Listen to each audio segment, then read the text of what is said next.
The Asus ROG Raikiri Pro stands out as a compelling third-party gaming controller, offering a strong alternative to the default options from Microsoft and Sony. Designed with performance and comfort in mind, it features clicky responsive face buttons, adjustable hair triggers, and 4 programmable rear buttons that enhance control in competitive play. Its relatively compact size makes it especially comfortable for gamers with smaller hands, a detail often overlooked in premium controllers. Visually, the Raikiri Pro differentiates itself with an integrated OLED display and customizable RGB lighting, which provide useful information such as battery status and active profiles at a glance.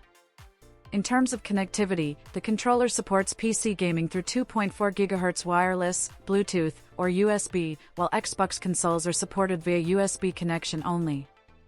Audio is another highlight, thanks to a built-in ESS DAC that improves headset sound quality through the 3.5mm jack, complemented by a dedicated microphone mute button for convenience.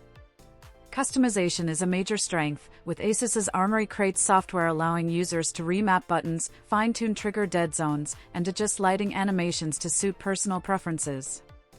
Overall, the Asus ROG Raikiri Pro combines thoughtful ergonomics, advanced features, and deep customization, making it one of the most versatile and well-rounded premium third-party controllers available.